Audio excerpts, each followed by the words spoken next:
अणपूरनि जी भेट जॾहिं बि असांखे के ॿ अणपूर मिलंदा आहिनि त अंदाज़ो लॻाईंदा आहियूं कहिड़ो वॾो कहिड़ो नंढो, हुन जा तरीक़ेकार आहिनि। अचो त असां कुझु तरीक़ा सिखूं जीअं आसानीअ सां जल्द अज़ जल्द असां ॿिनि अणपूरनि जी भेट करे सघूं। हिते अंश बराबरि आहिनि, छेद मुख़्तलिफ़ आहिनि, त असां अंशनि खे अणपूरनि खे जेको आहे सो चेंज कंदासीं ॾहाई अणपूर में। उनजो क़ाइदो आहे छेद सां वंड कयो अंश खे, जवाबु अची विया। हाणे हिते जवाबनि में भेट कंदासीं, जंहिंजो जवाबु वधीक आहे। 1/2 जो जवाबु आहे ॾहाई 5, हुनजो आहे ॾहाई 3 3 3, त ॾहाई 5 वॾो आहे हिते भेट में, त 1/2 वॾो आहे 1/3 खां। हिकु ॿियो मिसाल ॾिसो, साॻियो ई हिननि खे ॾहाईअ में चेंज कंदासीं, वंड जे ज़रिए सां। छेद वंड कंदो अंश खे ॾहाईअ में चेंज थी वेंदा, त हिते 7 6 खां वॾो आहे, यानी 3/5 वॾो आहे 3/4 खां। जॾहिं अंश बराबरि हुजनि त नंढे छेद वारो अंश वॾो सम्झो ईंदो। हाणे इहो हिकिड़ो उसूल आहे, जॾहिं ॿिनि अणपूरनि जा अंश बराबरि हुजनि त जंहिं छेद जो अंश नंढो, जंहिं अणपूर जो छेद नंढो आहे त उनखे वॾो सम्झो ईंदो। इहो उसूल आहे जेको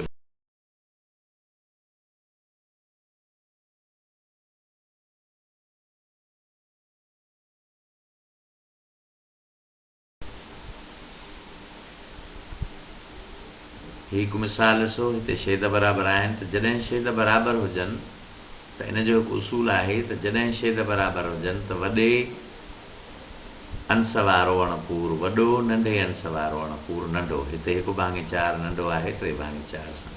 इहो उसूल आहे। हिकु ॿियो मिसाल ॾिसो, हिते छेद बराबरि आहिनि, ॿिन्ही जा 7 आहिनि छेद, त हिते 5 जो अदद वॾो आहे, त 5/7 वॾो आहे 4/7। उसूल, जॾहिं छेद बराबरि हुजनि, जेकॾहिं छेद बराबरि हुजनि त नंढे अंश वारो अणपूर नंढो सम्झो वेंदो, वॾे अणपूर वारो अंश वॾो सम्झो वेंदो। इहो उसूल आहे जेको ध्यान में रखो।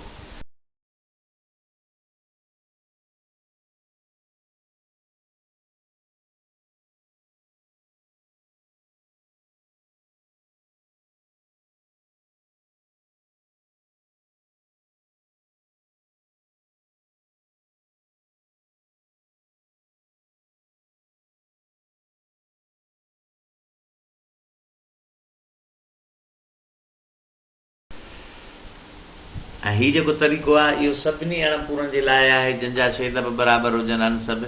आम्हूं साम्हूं वारनि पासनि खे असां ज़र्ब कंदासीं, पोइ ज़र्ब उपत ते भेट कंदासीं। मुखालिफ़ छेद जी मुखालिफ़ छेद ऐं अंश खे ज़र्ब।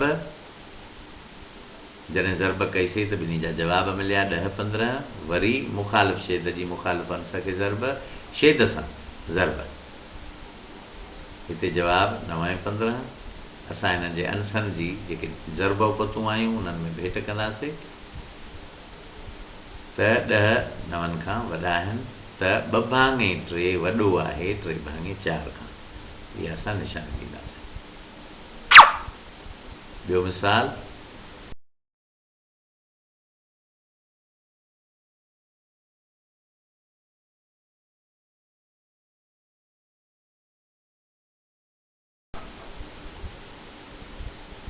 सभिनी तरीक़े जे अणपूरनि लाइ ही क़ाइदो आहे। कोई कंहिं तकिड़ो शयुनि सां ज़र्ब कईसीं छेद ऐं अंश खे, 12/42 असांखे आंसर मिलियो। वरी 7 सां ज़र्ब कंदासीं 1 ऐं 6 खे, असांखे जवाबु मिलियो 7/42। हाणे भेट कंदासीं अंशनि में, त 12 वॾा आहिनि 7 खां, त चवंदासीं 2/7 वॾो आहे 1/6 खां।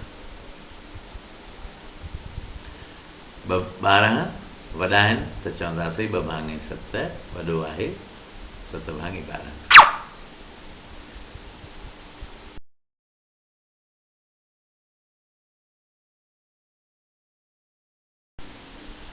हीउ तमामु क्विक ऐं आसान तरीक़ो, क्लास में उस्ताद पुछे त जल्द अज़ जल्द तव्हां जवाबु ॿुधाए सघो था। हिते छेद जी अंश खे असां ज़र्ब कंदासीं, मुखालिफ़ अंश खे, जवाबु 35 आयो। 8 जी चैन खे जवाबु 32 आयो, त ॿिन्ही ज़र्ब उपतुनि जी पाण में भेट कंदासीं, त 35 वॾो आहे, त चवंदासीं 7/8 वॾो आहे 4/5 खां।